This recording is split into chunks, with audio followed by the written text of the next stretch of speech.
Hello, Mark Laudy here. It's more important now than ever before to know who you're doing business with. New laws are being enacted, such as the Anti-Bribery Act in the United Kingdom, to make sure that business is done in an ethical way. So how can you find out whether the person you're doing business with isn't going to land you in hot water down the road? I'm joined by Mike Short, who heads the due diligence business at WorldCheck. Mike, what is the answer to that? How can you tell whether the person you're doing business with is above board? Well, it's all about knowing who you're doing business with. It's knowing about the background and understanding their track record. The issue we have with the UK Bribery Act is that we're not given much guidance by the Serious Fraud Office. We're told that we should have adequate procedures. What does that actually mean? Well, it's difficult to interpret. The gold standard for due diligence in anti-corruption compliance still remains the Department of Justice.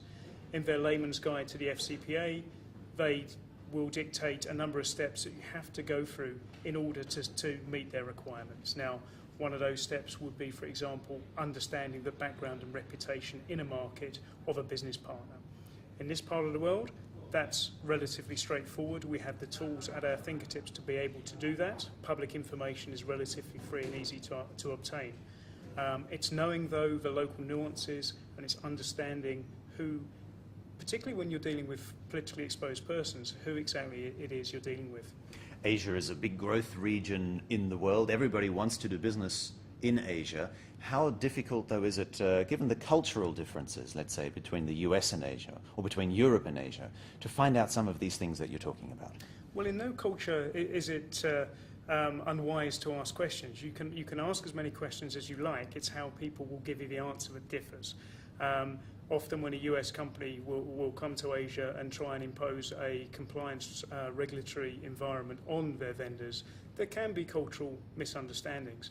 Essentially, though, if it's handled in a tactful way, there shouldn't be any problem at all. Asking questions is never a problem. The information is out there. Knowing how to analyse the answers is the important thing. All right, so what are you advising clients about? What answers, or rather what questions to ask and how to ask them? Very relatively straightforward questions. Who owns your company? Who manages your company? What does the structure of your company look like? How long have you been registered?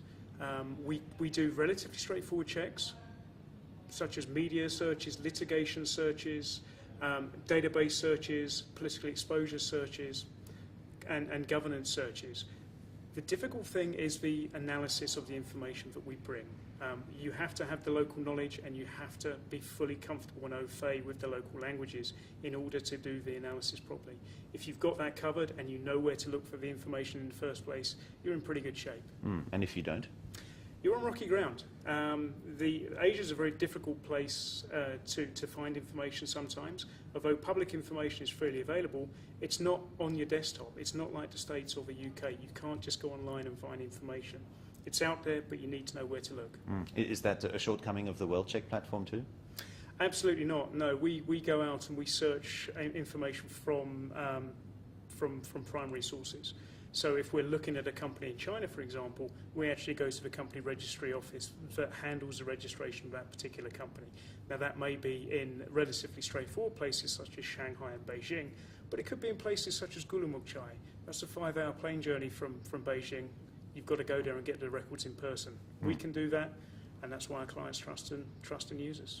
It may not just be in faraway places, but it may also be in Mandarin. Do you also help with the language and the analysis part of what you were just talking about? Oh, absolutely, absolutely. Everyone on our staff is bilingual or multilingual.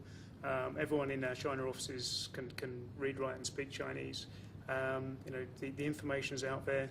It's just getting it into English and getting it into a form that our clients can understand and value.